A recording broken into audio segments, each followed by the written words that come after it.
नमस्कार साथियों, भारतीय संविधान की प्रस्तावना के पार्ट 2 में आप सभी का मैं लोकेश डागोर स्वागत करता हूं। साथियों, प्रस्तावना की पहली क्लास जो हमने पढ़ी थी, प्रस्तावना की पहली क्लास में हमने जो कवर किया था वो था प्रस्तावना क्या है। प्रस्तावना के संबंध में कुछ विचारकों के महत्वपूर्ण कथन पढ़ने का हमने प्रयास किया। इसके बाद में हमने प्रस्तावना की ऐतिहासिक पृष्ठभूमि और भारतीय संविधान की प्रस्तावना में प्रयुक्त महत्वपूर्ण शब्दावली के बारे में जाना था। आज की जो पार्ट 2 क्लास है हमारी, इस क्लास में आज हम क्या क्या पढ़ेंगे। कौन सी क्लास है? सेकंड नंबर की क्लास है। और सेकंड नंबर की क्लास में प्रस्तावना पर क्रांतियों का प्रभाव जो आप पढ़ोगे, 3 क्रांतियां। इसके बाद प्रमुख तत्व हम पढ़ेंगे आज की क्लास में। भारतीय संविधान की प्रस्तावना के 4 प्रमुख तत्व हैं, उनके बारे में विस्तार पूर्वक चर्चा होगी। प्रस्तावना भारतीय संविधान का अंग है या नहीं, ये इंपॉर्टेंट टॉपिक है। अंग है या नहीं, इससे संबंधित 3 जो प्रमुख वाद हैं सुप्रीम कोर्ट के, उनके बारे में डिटेल से जानेंगे। और इसके बाद में हम पढ़ेंगे प्रस्तावना में हुआ एक संशोधन जो केवल कितनी बार हुआ है? 1 बार। इसको आप खूब भली भांति जानते हो कि प्रस्तावना में संशोधन कितनी बार हुआ है, तो 1 बार हुआ है। विगत जो क्लास थी प्रस्तावना की, उसमें हमने प्रस्तावना के बारे में डिटेल में पढ़ा, भारतीय संविधान की प्रस्तावना को हमने जाना और भारतीय संविधान की ऐतिहासिक पृष्ठभूमि में हमने 13 दिसंबर 1946 जवाहरलाल नेहरू जी के द्वारा प्रस्तुत जो उद्देश्य प्रस्ताव था उसके बारे में जाना। साथियों, थोड़ा सा पिछली क्लास से कनेक्ट करके आज की क्लास को पढ़ेंगे। आप अंत तक बने रहें और आज प्रस्तावना से संबंधित जितने भी प्रकार के आपके डाउट्स हैं वो सारे इस क्लास में क्लियर किए जाएंगे। प्रस्तावना के संबंध में अगर महत्वपूर्ण कथन की बात की जाए तो प्रस्तावना को सबसे पहले जो आत्मा कहा है वो ठाकुरदास भार्गव ने कहा है, कन्हैयालाल मानिकलाल मुंशी जी ने राजनीतिक कुंडली कहा है, और अगर बात करें पालकीवाला जी की तो उन्होंने परिचय पत्र की संज्ञा दी है। इसके बाद में जब हम भारतीय संविधान की प्रस्तावना को देखते हैं तो भारतीय संविधान की प्रस्तावना में प्रयुक्त जो प्रमुख शब्द हैं, जिनमें सबसे पहले हमने संप्रभुता को जाना था कि जब कोई राष्ट्र आंतरिक और बाहरी दोनों तरीके से निर्णय लेने में स्वतंत्र है तो वो संप्रभु है। समाजवाद को भी हमने पढ़ा था। जब समाजवाद किस राष्ट्र को कहेंगे आप कि जब कोई भी उत्पादन एवं वितरण के साधनों का न्यायपूर्ण वितरण जिस देश में किया जा रहा है वो समाजवादी राष्ट्र है। आर्थिक समानता जो आर्थिक न्याय पर आधारित है, समाजवाद की अवधारणा, ये भी हमने पढ़ा था। इसके बाद में हमने पंथ निरपेक्षता, कोई भी मतलब किसी भी देश का जब कोई राष्ट्रीय धर्म नहीं है, सभी धर्मों को समान संरक्षण है तो वो धर्मनिरपेक्ष राज्य है। तो भारत भी एक कैसा राज्य है? धर्मनिरपेक्ष राज्य है। इसके बारे में हमने समानता, स्वतंत्रता, बंधुता, एकता, अखंडता के बारे में विस्तार पूर्वक पिछली क्लास में चर्चा की थी। तो चलते हैं आज के पहले टॉपिक की ओर। जो पहला पॉइंट हम पढ़ेंगे वो है प्रस्तावना पर क्रांतियों का प्रभाव। तो देखते हैं कौन कौन सी क्रांतियां हैं जिन पर प्रस्तावना का मतलब प्रस्तावना पर जिनका प्रभाव पड़ा है। देखो, अगर आप देखो सबसे पहले आपको ये याद रखना है कि भारतीय संविधान की जो प्रस्तावना है उस पर कितने देशों की क्रांतियों का प्रभाव मिलता है, तो 3 देशों की क्रांतियां हैं। और 3 देशों की क्रांतियों से प्रभावित होकर कौन कौन से शब्द भारतीय संविधान की प्रस्तावना में आए, उन पर आज की क्लास में हम चर्चा करेंगे। सबसे पहले हम पढ़ेंगे अमेरिका की क्रांति। अमेरिका की क्रांति का आपको पता है कब होगी? 1776 में होगी। भाई, अमेरिका की क्रांति कब हुई है? 1776 में हुई है। अमेरिका की क्रांति की अगर बात करें तो वो हमने एक शब्द है स्वतंत्रता। संविधान की प्रस्तावना जब आप देखोगे तो उसमें आता है विचार, अभिव्यक्ति, विश्वास, धर्म और उपासना की स्वतंत्रता। 5 प्रकार की स्वतंत्रताएं जो हैं वो भारतीय संविधान की प्रस्तावना में आपको देखने को मिलेंगी। तो अगर एग्जामिनर आपसे प्रश्न करे कि राजनीतिक और वैयक्तिक स्वतंत्रता, कौन सी स्वतंत्रता? राजनीतिक और वैयक्तिक जो स्वतंत्रता है साथियों, वो हमने कहां से ले ली? वो ले ली हमने अमेरिका से। और अमेरिका में जो क्रांति हुई है वो 1776 में हुई है, आपको ये याद रखना है। अच्छा, इसके बाद में जब आप देखोगे स्वतंत्रता शब्द जो है वो कहां से ले लिया हमने? अमेरिका की क्रांति से ले लिया। इसके बाद में अगर एग्जामिनर आपसे पूछता है स्वतंत्रता, समानता और बंधुत्व, अब देखिए यहां आप कंफ्यूज हो गए कि साहब अमेरिका की क्रांति से भी हमने स्वतंत्रता ले ली। साथियों, अगर राजनीतिक और वैयक्तिक स्वतंत्रता की बात करें तो आपको अमेरिका याद रखना है और अगर सीक्वेंस में तीनों शब्दों को एक साथ एग्जामिनर आपको देता है, स्वतंत्रता, समानता और बंधुत्व की अवधारणा की अगर बात करता है, तो ये अवधारणा हमने कहां से ले ली? फ्रांस की क्रांति से, जो हुई 1789 से लेकर 1799 तक 10 साल 11 वर्ष तक चली थी। कितने वर्ष? 1789 से 1799 तक 11 वर्षों तक फ्रांस की क्रांति चली। और भारतीय संविधान की प्रस्तावना में आप देखते हो स्वतंत्रता, समानता, बंधुत्व, एक तरह से बंधुता जो ली है ना, वो बंधुता एक मतलब मेन पॉइंट जो है वो बंधुता है फ्रांस का। स्वतंत्रता, समानता और बंधुत्व की जो अवधारणा है, तीनों अगर एक साथ आ जाए तो आपको फ्रांस सही करके आना है।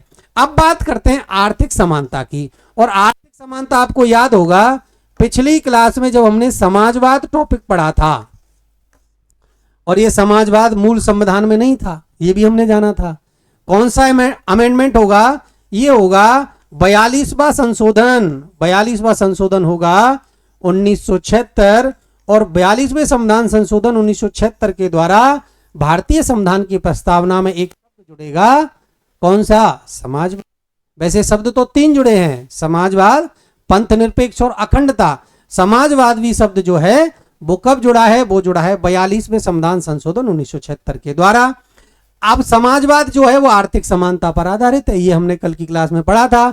और आर्थिक समानता की बात जो ली है वो हमने ले ली रूस की क्रांति से, जो कब हुई साथियों? 1917।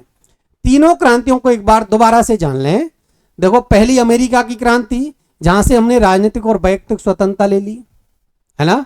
इसके बाद हमने पढ़ी फ्रांस की क्रांति। फ्रांसीसी क्रांति से भारतीय संविधान की प्रस्तावना पर कौन सा असर पड़ेगा? तो स्वतंत्रता, समानता और बंधुत्व की जो अवधारणा है वो हमने फ्रांस की क्रांति से ले ली। और फ्रांस की क्रांति 11 वर्ष चली, 1789 से 1799 तक। इसके बाद हम देखते हैं रूस की क्रांति, और रूस की क्रांति हुई 1917 में। और 1917 में हुई रूस की क्रांति से हमने कौन सी अवधारणा ले ली साथियों? आर्थिक समानता। तीनों जो पॉइंट हैं अमेरिका, फ्रांस और रूसी क्रांति से शायद आपको क्लियर हुए होंगे। यहां आपको डाउट हो, अगर स्वतंत्रता, समानता और बंधुत्व अगर तीनों आए तो मैंने आपको क्लियर कर दिया है, तो आपका आंसर होगा फ्रांस की क्रांति। लेकिन अगर एग्जामिनर आपसे राजनीतिक और वैयक्तिक स्वतंत्रता की बात करे तो आप कौन सा आंसर करके आओगे? अमेरिका। और तीनों क्रांतियां कब कब हुई हैं साथ में मैंने ये भी आपको डिटेल में बता दिया है। चलते हैं नेक्स्ट पॉइंट की ओर। और आज की थोड़ा देखो दोबारा से, वैसे कल की क्लास में हमने समझ लिया था भारतीय संविधान की प्रस्तावना को। तो भारतीय संविधान की जो प्रस्तावना है इसमें देखो ऐसा एक भी पॉइंट मैंने कल छोड़ा नहीं था जो आपको नहीं बताया हो। एक बार दोबारा देख लें। जैसे देखो यहां से एक प्रश्न था, याद करो, हम भारत के लोग भारत को, यहां से भी एक प्रश्न था। जब आप संविधान के तत्व या अंग देखोगे तो ये जो लाइन है ना, हम भारत के लोग, इंपॉर्टेंट है, क्योंकि एक्चुअल में यही वो पंक्ति है जहां से क्या पता चलता है कि एक्चुअल में शक्ति का सोर्स क्या है, शक्ति का स्रोत जो है वो क्या है। तो शक्ति का स्रोत क्या है? भारत के लोग हैं, अर्थात भारत की जनता है। अब यहां से देखो दूसरा प्रश्न कैसे बनेगा। दूसरा प्रश्न यहां से बन जाता है कि हम भारत के लोग भारत को। तो एग्जामिनर आपसे पूछता है कि भारतीय संविधान की प्रस्तावना में जो भारत जो शब्द है वो कितनी बार आया है। तो जो भारत जो शब्द है ये आपका कितनी बार आया है? 2 बार आया है। कितनी बार आया है? 2 बार। एक प्रश्न ये भी बन जाता है। दूसरा प्रश्न आ जाता है कि जितने एक तरह से संविधान की प्रकृति को लेकर है कि हमारा संविधान कैसा है, जो आप डिटेल्स में प्रस्तावना के जब तत्व पढ़ेंगे तो हम देखेंगे। तो जैसे हमारा संविधान की हम बात करें तो संप्रभुता संपन्न है, समाजवाद इसमें शब्द आता है, पंथ निरपेक्ष आता है, लोकतांत्रिक गणराज्य आता है, और विचार, अभिव्यक्ति, विश्वास, धर्म, उपासना की स्वतंत्रता आप पढ़ोगे, और 2 प्रकार की समता है, प्रतिष्ठा और अवसर की समता आप पढ़ोगे। फिर इसके बाद आप पढ़ते हो उन सब में व्यक्ति की गरिमा, राष्ट्र की एकता, अखंडता सुनिश्चित करने वाली कौन सी? बंधुता बढ़ाने के लिए दृढ़ संकल्प होकर अपनी संविधान सभा में एक डेट आएगी 26 नवंबर 1949 मार्गशीर्ष शुक्ल सप्तमी संवत 2006 को। और फिर आएंगे 3 शब्द, अंगीकृत, अधिनियमित और आत्मर्पित करते हैं। तो एक तो ये 3 शब्दों को याद आपको रखना है, सीक्वेंस मैंने पहले भी क्लास में बताया था। दूसरा इसकी एक तरह से अंगीकृत होने की तिथि भी आपको याद रखनी है 26 नवंबर 1949, क्योंकि इसी दिन भारत का संविधान क्या होगा? बनकर तैयार। और भारत के संविधान में 2 वर्ष 11 माह 18 दिन का समय लगा था। ये हमने जब संविधान सभा पढ़ी थी तो डिटेल में इसमें चर्चा कर ली थी। तो ये है भारत की संविधान की जो है प्रस्तावना। अब देखो दूसरा जो पॉइंट है आज की क्लास में वो है हमारा भारतीय संविधान की प्रस्तावना के प्रमुख अंग और तत्व। प्रमुख अंग और तत्वों की बात करें तो मैंने अभी बताया था आपको साथियों कि भारतीय संविधान की प्रस्तावना के प्रमुख 4 तत्व हैं। कितने तत्व हैं? 4 तत्व। 4 तत्वों की अगर हम बात करें तो उनमें पहला तत्व है या पहला अंग है वो है भारतीय संविधान जो हमें प्रदान करता है शक्ति का सोर्स, कि भारत में शक्ति का सोर्स किसके पास होगा।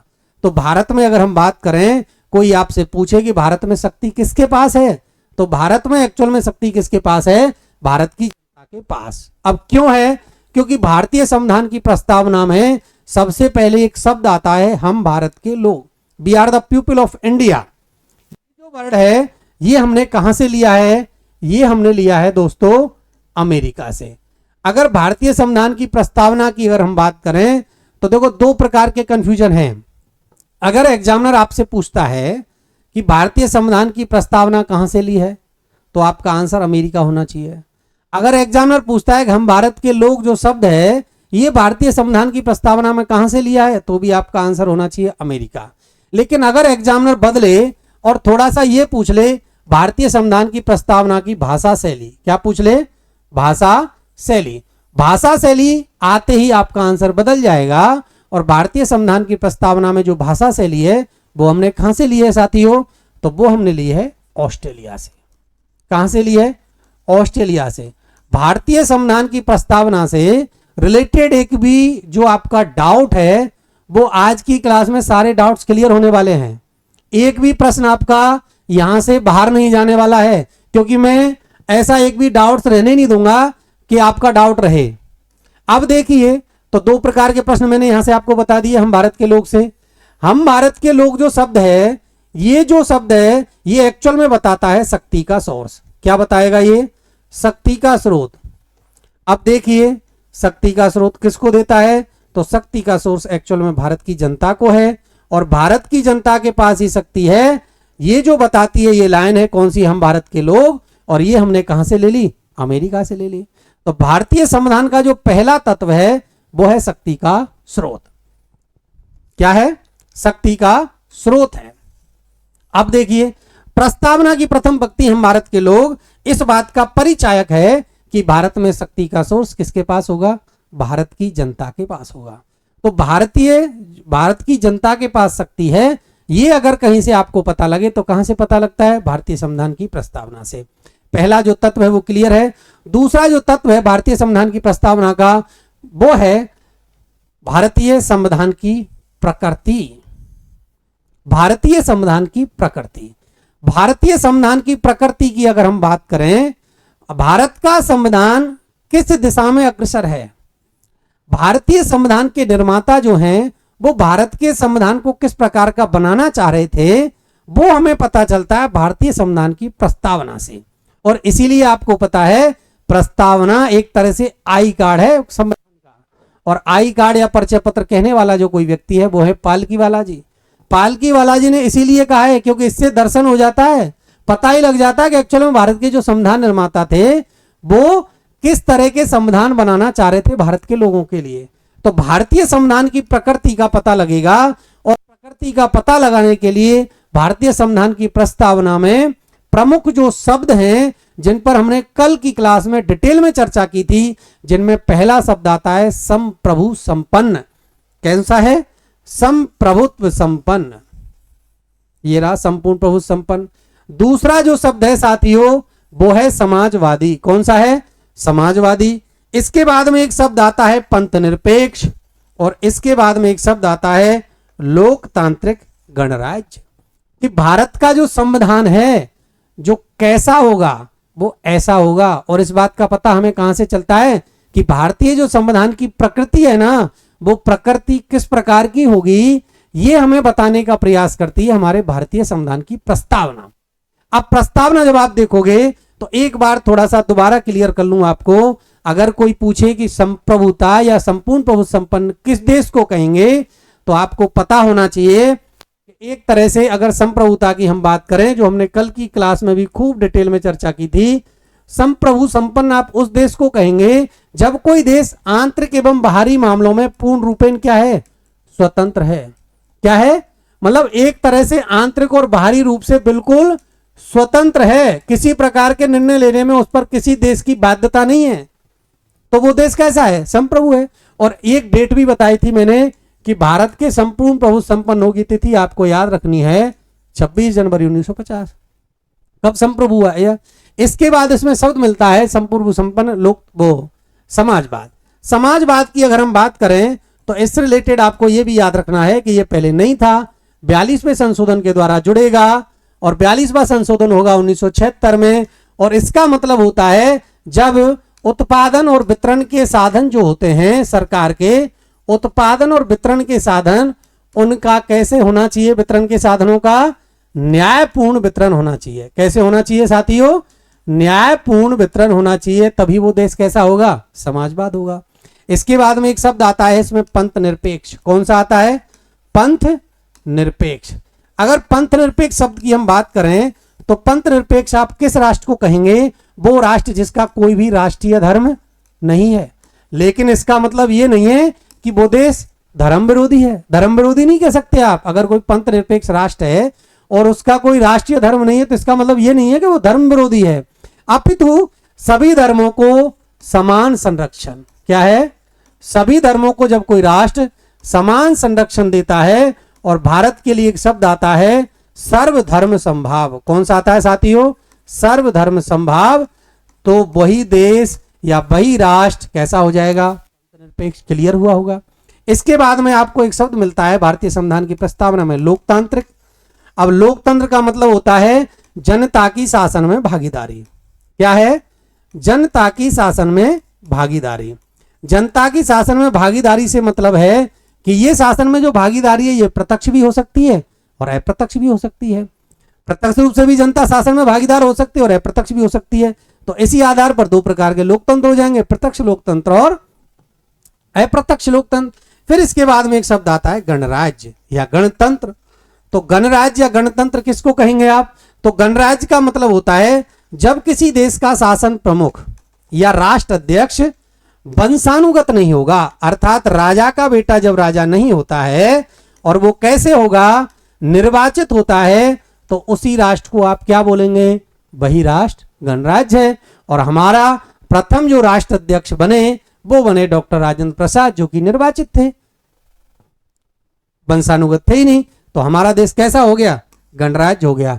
तो ये पांचों प्रकार की जो वो हैं, संप्रभु संपन्न हमारा देश है, समाजवादी हमारा देश है, पंथ निरपेक्ष हमारा देश है, लोकतंत्र भारत में है और गणराज्य हमारा देश है। ये पांचों प्रकार की जो वो हैं विशेषताएं वो भारत में हैं। और भारतीय संविधान की प्रकृति की अगर मैं बात करूं तो भारतीय संविधान की प्रकृति का पता चलता है आपको भारतीय संविधान की प्रस्तावना से, जिसमें ये पांचों पॉइंट आपको देखने को मिलते हैं। इसके बाद में हम पढ़ेंगे आज की क्लास में प्रमुख अंग। प्रमुख अंग की टॉपिक चल रहा है तीसरा। अब तीसरा जो पॉइंट है वो है संविधान के उद्देश्य। भारतीय संविधान की प्रस्तावना से हमें भारतीय संविधान निर्माताओं के उद्देश्यों का भी पता चलता है कि जब भारतीय संविधान निर्माता भारत के लिए संविधान बनाना चाह रहे थे तो भारत के लोगों के लिए वो किस तरह का संविधान बनाना चाह रहे थे, इस बात का पता भी अगर कहीं से चलेगा तो वो चलेगा साथियों भारतीय संविधान की प्रस्तावना से। अब कैसे पता लगेगा, तो आप देखते हो कि भाई भारतीय संविधान निर्माता भारत के लोगों को स्वतंत्रता, तो किस प्रकार की स्वतंत्रता, आप मैंने खूब डिटेल में आपसे चर्चा की है कि भारतीय संविधान की प्रस्तावना में 5 प्रकार की स्वतंत्रताओं की बात करते हैं। अगर समानता की हम बात करें तो समानता कितनी है, 2 प्रकार की, प्रतिष्ठा और अवसर की समता अर्थात समानता। और अगर हम बात करें न्याय की तो दोस्तों भारतीय संविधान की प्रस्तावना में हमको झलक मिलती है 3 प्रकार के न्याय की, सामाजिक, आर्थिक और राजनीतिक न्याय। अब ये सारी डिटेल जहां से हमें पता लगेगी तो वो कहां से पता लगती है, वो लगती है हमें भारतीय संविधान की प्रस्तावना से। कहां से चलती है, भारतीय संविधान की प्रस्तावना से। तो भारतीय संविधान की प्रस्तावना से हमें पता चलता है भारतीय संविधान निर्माताओं के उद्देश्य। क्या पता चलता है, उद्देश्य। पढ़ते हैं उद्देश्यों का पता भी हमें चलता है संविधान की प्रस्तावना से। अगर न्याय की कोई आपसे बात करे तो भारतीय संविधान की प्रस्तावना में 3 प्रकार के न्याय की बात की गई है, जिसमें पहला न्याय है सामाजिक न्याय, आर्थिक न्याय और राजनीतिक न्याय। सामाजिक न्याय की अगर हम बात करें तो जन्म, धर्म, जाति, लिंग, मूल वंश आदि के आधार पर किसी भी प्रकार का जो भेदभाव है वो नहीं होगा, इसका मतलब सामाजिक न्याय है। आर्थिक न्याय की बात करें तो देखो व्यवसाय करने की स्वतंत्रता जो है वो है।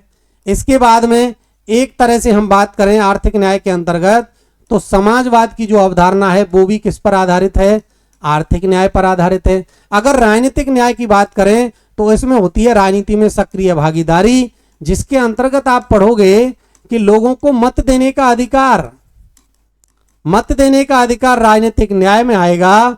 आप निर्वाचित होने का अधिकार भी किस में आएगा, राजनीतिक न्याय के अंतर्गत आएगा। साथियों, न्याय की अवधारणा क्लियर हुई होगी। न्याय से आपको यही प्रश्न बनते हैं कि न्याय की अगर हम बात करें तो भारतीय संविधान की प्रस्तावना में 3 प्रकार के न्याय की बात करते हैं और 3 प्रकार के न्याय हैं सामाजिक, आर्थिक, राजनीतिक न्याय। और क्या पता चलता है, देखो संविधान निर्माताओं के अगले उद्देश्य स्वतंत्रता। क्या है? स्वतंत्रता।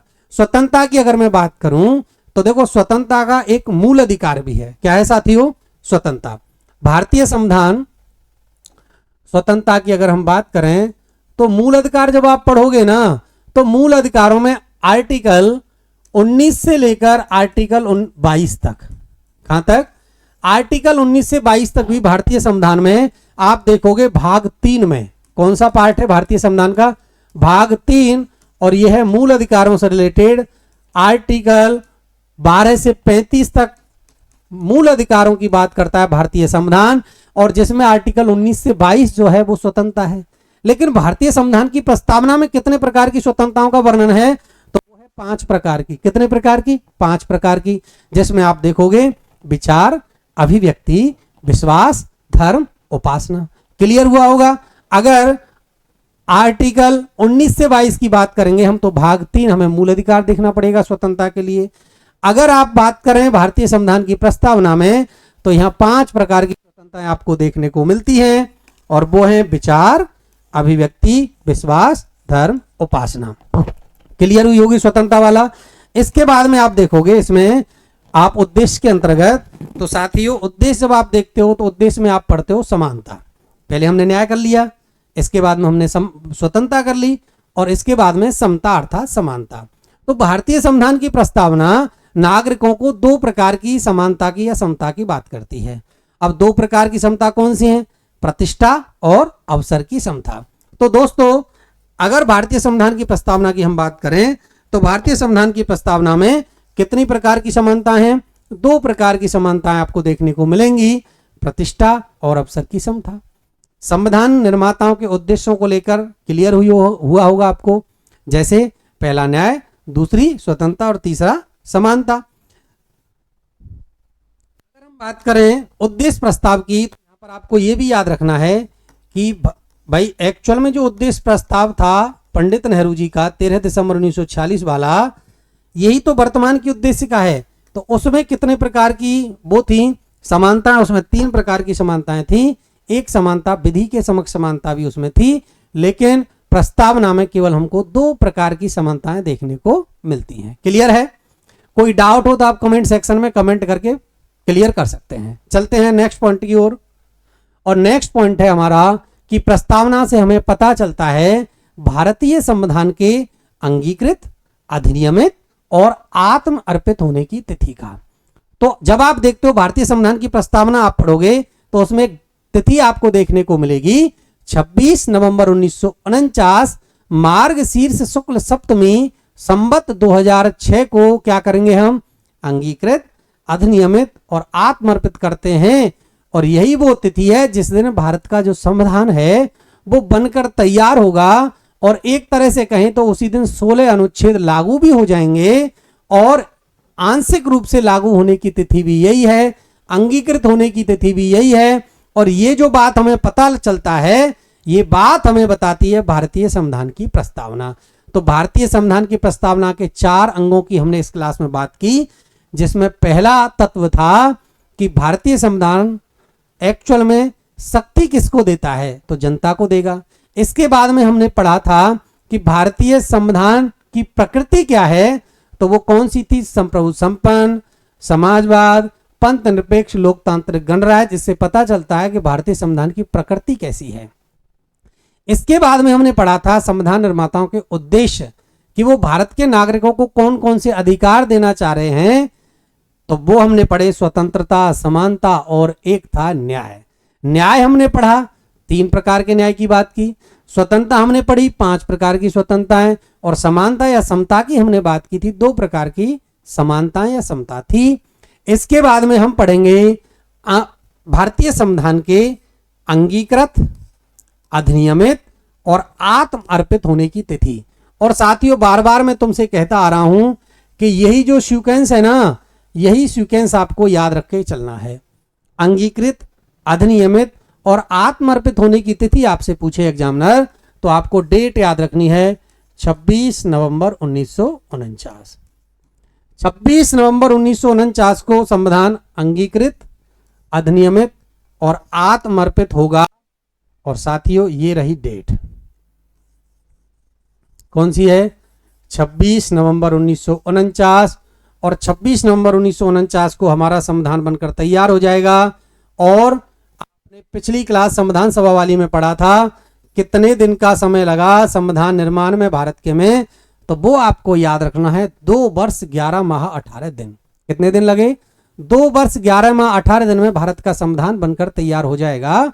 और भारतीय संविधान की अंगीकृत होने की जो तिथि है वो आपको याद रखनी है 26 नवंबर 1949। जितने भी प्रस्तावना से रिलेटेड पिछली विगत एग्जामों में प्रश्न पूछे गए हैं या जितने भी प्रश्न बनते हैं, साथ साथ में हर स्लाइड से जो प्रश्न बनने की संभावना है वो मैं आपके साथ लेकर चल रहा हूं। यहां से अगर पूछे तो 26 नवंबर 1949 आपको याद रखनी है। अंगीकृत, नियमित और आत्मर्पित, तीनों शब्दों का सीक्वेंस भी आप याद रखोगे।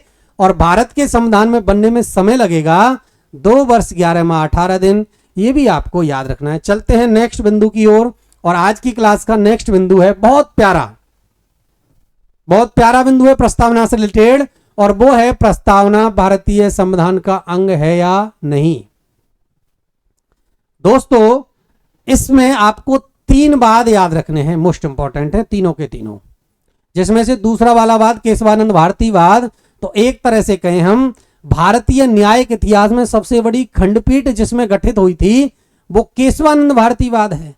और ये जो पालकी वाला जी थे ना, ये अधिवक्ता थे केशवानंद जी के, इसीलिए इनका कथन भी आपको याद रखना है पालकी वाला जी का, कि इन्होंने प्रस्तावना को क्या बोल दिया, आई कार्ड बोला। बार बार बता रहा हूं जिससे कि भूलो नहीं।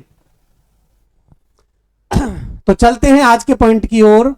भारतीय संविधान का अंग है या नहीं क्या प्रस्तावना। इसमें आप सबसे पहले जो वाद पढ़ोगे वो है बेरूवाड़ी वाद 1960।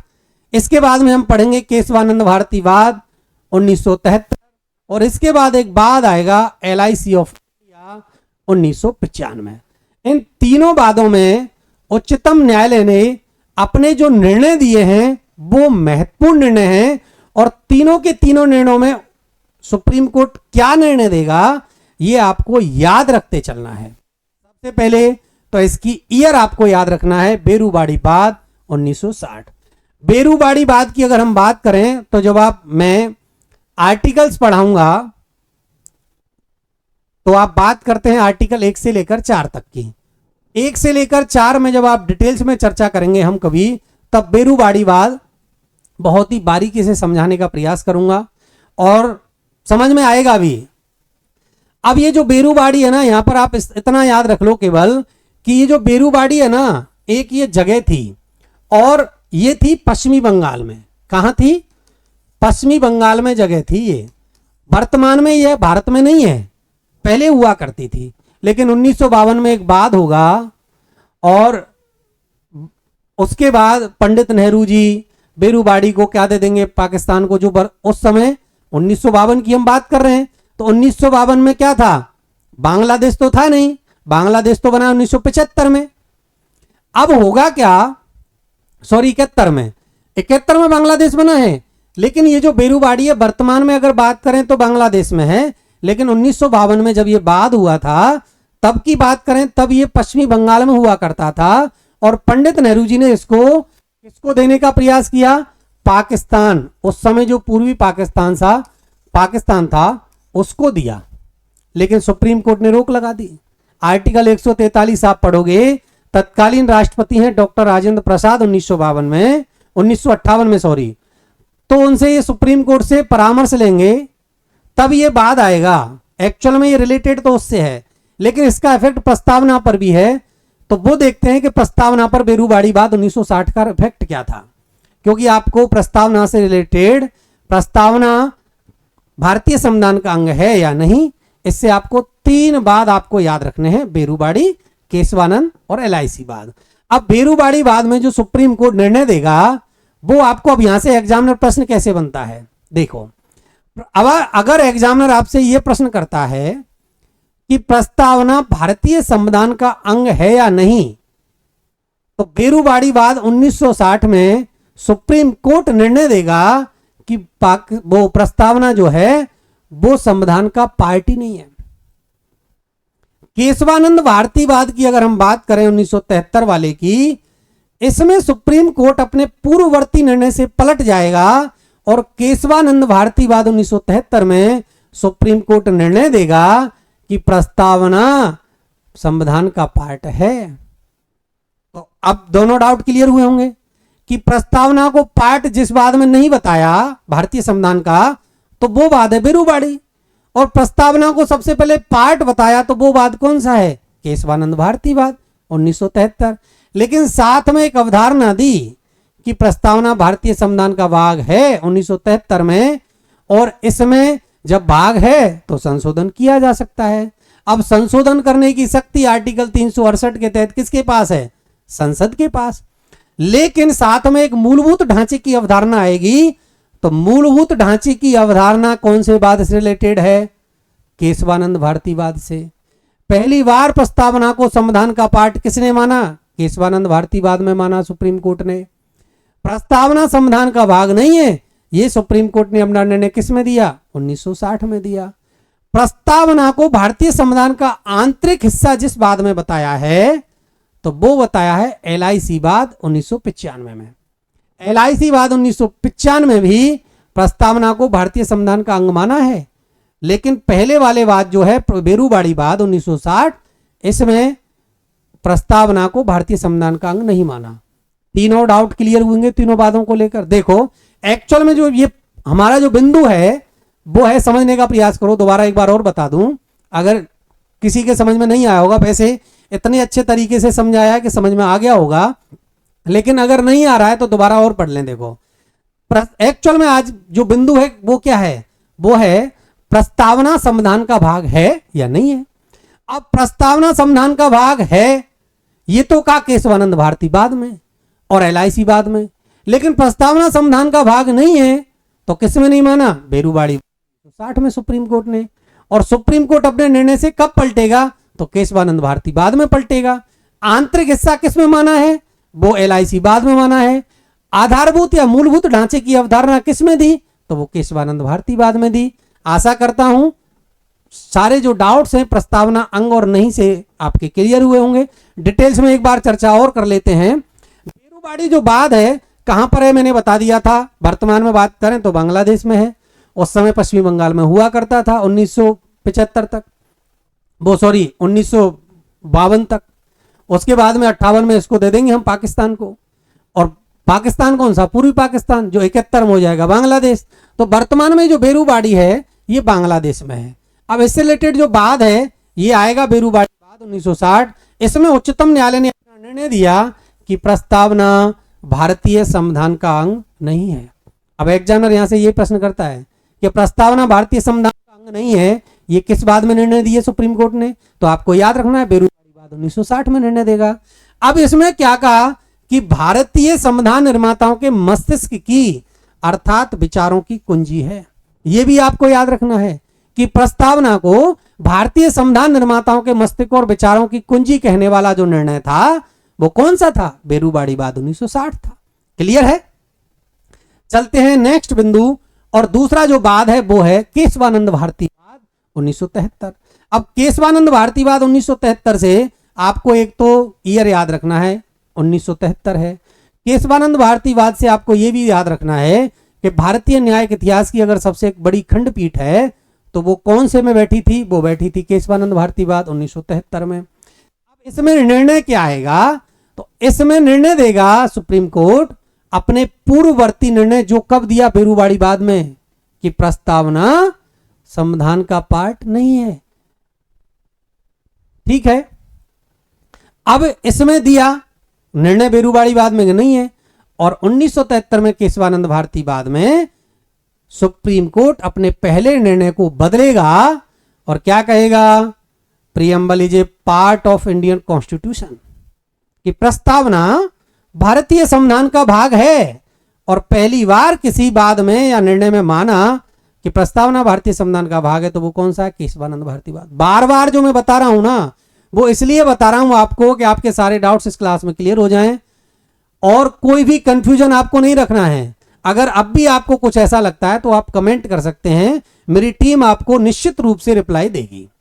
अब देखो, तो इस न्यायालय, इस बाद में उच्चतम न्यायालय अपने पूर्ववर्ती निर्णय को बदल देगा। क्या करेगा, बदल देगा।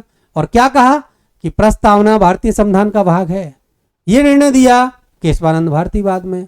और जब प्रस्तावना संविधान का भाग है तो इसमें संशोधन भी होगा, क्योंकि संविधान में तो संशोधन हो सकता है आर्टिकल 368 के तहत, लेकिन संविधान में संशोधन शक्ति, वो जो संशोधन करने की शक्ति है वो किसके पास है, संसद के पास है। किसके पास है, संसद के पास है। लेकिन संविधान संशोधन तो कर सकती है संसद, प्रस्तावना में संशोधन हो सकता है, लेकिन मूलभूत ढांचे से छेड़छाड़ नहीं होनी चाहिए। तो आधारभूत ढांचे की अवधारणा पहली बार जब दी सुप्रीम कोर्ट ने, तो वो दी केशवानंद भारतीवाद 1973 में। क्लियर हुआ होगा। पढ़ते हैं, प्रस्तावना भारतीय संविधान का अंग है। इंपॉर्टेंट फैक्ट है, याद रखना है, प्रस्तावना संविधान का अंग है। ये कहा कब, केशवानंद भारतीवाद 1973 में। और ये कहा कि इसमें क्या हो सकता है दोस्तों, इसमें मेरे प्यारे बच्चों संशोधन हो सकता है। और संशोधन कौन करेगा, तो संसद करेगी। लेकिन आपको याद रखना है किसमें नहीं हो सकता, तो मूलभूत ढांचे में संशोधन नहीं होगा। सारे क्लियर, याद हैं, डाउट्स, कोई दिक्कत, मूलभूत ढांचे में कोई परिवर्तन नहीं होगा। संसद संशोधन कर सकती है, प्रस्तावना भारतीय संविधान का अंग है। सारे फैक्ट आपको याद रखने हैं केशवानंद भारतीवाद 1973 से। अब अगला जो बाद है वो है LIC ऑफ इंडिया बाद 1995। अब LIC ऑफ इंडिया बाद आएगा 1995 में।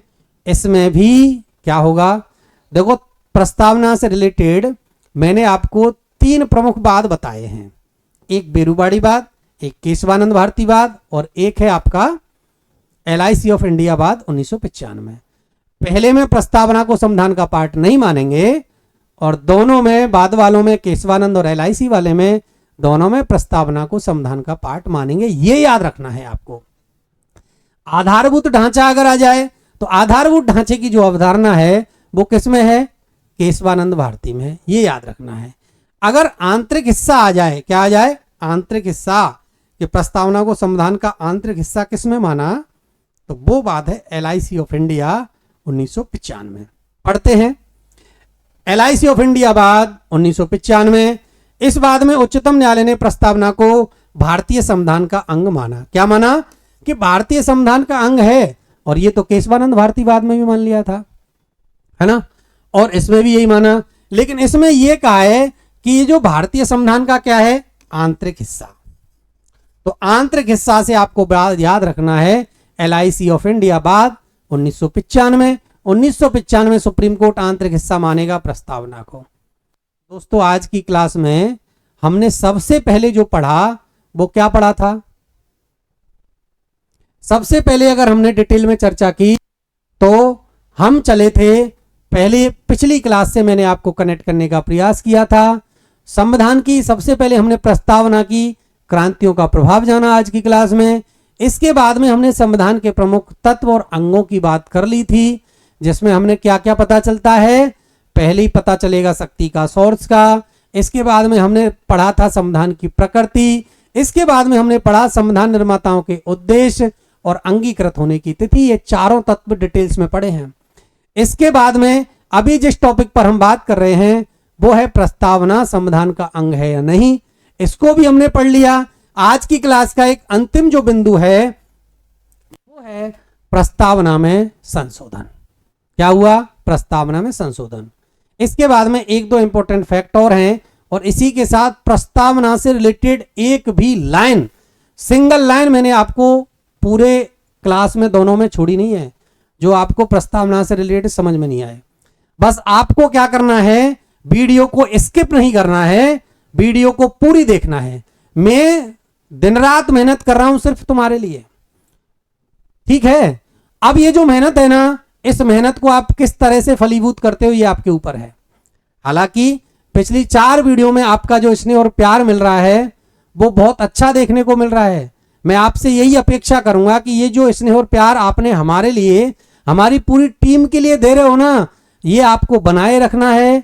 वीडियो को ज्यादा से ज्यादा लोगों को शेयर करें, क्योंकि जैसे आप शेयर करेंगे ना तो मुझे भी मनोबल मिलेगा। मैं और भी अच्छा करने का प्रयास करूंगा और नए नए टॉपिक्स के साथ आपको मिलता रहूंगा डेली इसी समय 5 से 7 के बीच में। आज की क्लास का जो लास्ट बिंदु है वो है दोस्तों प्रस्तावना में संशोधन। अभी हम डिटेल्स में चर्चा कर रहे थे एक वाद की, और वो वाद था केशवानंद भारती वाद। कौन सा वाद था? केशवानंद भारती वाद। और ये कब आया? ये आया 1973 में। 1973 में इसका एक निर्णय मैंने आपको बताया था कि इसमें सुप्रीम कोर्ट अपना निर्णय देगा, और निर्णय क्या दिया? निर्णय दिया दोस्तों कि प्रस्तावना संविधान का पार्ट है, प्रस्तावना में संशोधन हो सकता है। और जैसे ही 73 में कहा कि प्रस्तावना में संशोधन होगा तो एक संशोधन विधेयक लेकर आए 42वां। कौन सा? 42वां संविधान संशोधन 1976 में आएगा और प्रस्तावना में संशोधन किया जाएगा। अब प्रस्तावना में यहां से प्रश्न क्या बनता है संशोधन को लेकर? देखो, एक पहला तो आपको 42वां संविधान संशोधन 1976 याद रखना है। दूसरा आपको याद रखना है कितनी बार संशोधन हुआ है, तो ये आपको याद रख के चलना है दोस्तों, केवल एक बार। कितनी बार? एक बार। और एक प्रश्न और बनता है संशोधन को लेकर, वो पूछ लेता है एग्जामिनर आपसे 3 शब्दों को, तो वो शब्द हैं समाजवाद, पंथ निरपेक्ष और अखंडता। संशोधन को लेकर केवल 3 प्रश्न ही बनते हैं। तो पढ़ते हैं डिटेल्स में। 42वें संविधान संशोधन 1976 के द्वारा कब हुआ? 1976 में होगा, और अब तक केवल एक बार क्या हुआ है? अब तक दोस्तों केवल एक बार संशोधन हुआ है भारतीय संविधान की प्रस्तावना में। अब होगा क्या? प्रस्तावना में आपको यह भी याद रखना है, मैंने बताया था अभी, 3 नए शब्द जोड़े जाएंगे, और 3 नए शब्द हैं समाजवाद, पंथ निरपेक्ष, अखंडता। 3 नए शब्द जोड़े गए। आपको यह भी याद रखना है कि ये जो 42वां संविधान संशोधन है ना, इसको मिनी कॉन्स्टिट्यूशन की संज्ञा जाती है। इसको लघु संविधान माना जाता है भारतीय संविधान का, क्योंकि सबसे बड़ा जो संशोधन है ना वो यही है। 42वें संविधान संशोधन 1976 को मिनी कॉन्स्टिट्यूशन की संज्ञा प्रदान की जाती है। साथ में ये भी याद आपको रखना है। कुछ फैक्ट्स की अगर हम बात करें तो 1-2 फैक्ट्स शायद आपको मैं क्लियर कर दूं। देखो, वैसे मैंने स्टार्टिंग में बता दिया था। एक फैक्ट तो आपको याद रखना है कि अगर एग्जामिनर आपसे पूछे कि जो भारतीय संविधान की प्रस्तावना है ना, ये प्रस्तावना कहां से ली गई है, तो आपको अमेरिका याद रखना है। कहां से? अमेरिका। अगर एग्जामिनर आपसे हम भारत के लोग की बात करता है, केवल किसकी दोस्तों? हम भारत के लोग की अगर बात करें तो हम भारत के लोग, we are the people of India, ये भी हमने कहां से ले लिया? तो ये भी हमने अमेरिका से ले लिया दोस्तों। और अमेरिका का संविधान विश्व का पहला संविधान है लिखा हुआ, लिखित संविधान की अगर बात करें। हालांकि विश्व का सबसे बड़ा संविधान हमारा भारत का है, ये आपको पता है, विश्व का सबसे बड़ा लिखित संविधान है। अब देखो, दोनों डाउट्स क्लियर हैं। लेकिन अगर एग्जामिनर आपको बात करे किसकी, एग्जामिनर आपसे पूछे कि भाई ठीक है ये दो बात तो क्लियर है, भाषा शैली बता दो आप, क्या बता दो दोस्तों, भाषा शैली। तो अगर भाषा शैली की पूछे कि भारतीय संविधान की प्रस्तावना की जो भाषा शैली है उस पर कौन से देश का प्रभाव है, तो वो देश आपको याद रखना है ऑस्ट्रेलिया। जब आप भारतीय संविधान के सोर्स पढ़ोगे, क्योंकि संविधान सभा में मैंने आपको बताया था कि भारतीय संविधान निर्माताओं ने 60 देशों के संविधान का अध्ययन किया था और 60 देशों के संविधान से तत्कालीन भारत की परिस्थितियों को देखते हुए जिस प्रकार की मतलब हमें शासन प्रणाली उनसे या जो जो चीज उन देशों के संविधानों से ग्रहण करनी थी वो हमने ग्रहण की है। हूबहू संविधान किसी देश का नहीं है, लेकिन अगर बात करें जैसे प्रस्तावना से, तो प्रस्तावना से तो जब हम संविधान के सोर्स पढ़ेंगे तो सारे देशों के संविधान से क्या क्या लिया है, जब भी कभी क्लास आएगी 2-4 दिन में तो आपको बहुत अच्छे तरीके से संविधान के सोर्स पढ़ाएंगे कि स्रोत कहां कहां से हैं। अब प्रस्तावना से रिलेटेड आपको यह याद रखना है, अगर सीधा प्रस्तावना पूछता है तो वो अमेरिका है। अगर हम भारत के लोग आ जाए कि हम भारत के लोग जो शब्द है वो कहां से लिया है, तो अमेरिका से। अगर भाषा शैली की बात करता है एग्जामिनर तो आपको याद रखना है ऑस्ट्रेलिया से है। एक फैक्ट और आपको याद रखना है और वो है दोस्तों कि भारतीय संविधान की प्रस्तावना में जो भारत शब्द है, कौन सा शब्द है, भारत शब्द कितनी बार आया है, तो दोस्तों आपको बता दूं हम भारत के लोग भारत को अर्थात 2 बार प्रयोग में लाया गया है।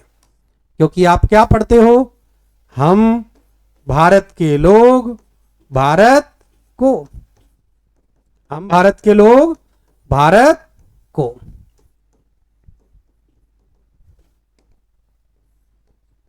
अब आप देखिए इसमें भारत कितनी बार आया है, एक भारत ये रहा और दूसरा भारत ये रहा।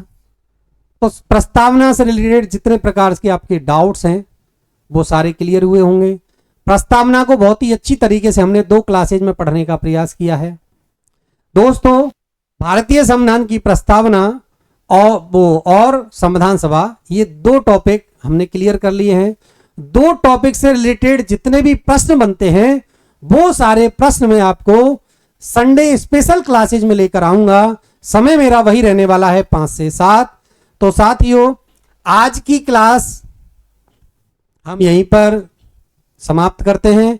आपके भारतीय संविधान से रिलेटेड 2 टॉपिक्स हमने क्लियर कर लिए हैं, प्रस्तावना और संविधान सभा। तो मैंने अभी भी बताया था, तो संडे स्पेशल क्लासेज में दोनों टॉपिक से रिलेटेड जितने भी प्रश्न विगत प्रतियोगी परीक्षाओं में पूछे गए हैं या जो जो प्रश्न बनने की संभावना है वो सारे प्रश्न लेकर मैं संडे स्पेशल क्लासेज में हाजिर रहूंगा। समय होगा 5 से 7। तब तक के लिए आप सभी को बहुत बहुत धन्यवाद। आप मेरे लिए और मेरी पूरी टीम के लिए जो स्नेह और प्यार दे रहे हैं उस सब के लिए मैं पुनः मेरी ओर से और मेरी पूरी टीम की ओर से धन्यवाद देता हूं। बहुत बहुत धन्यवाद। Thank you.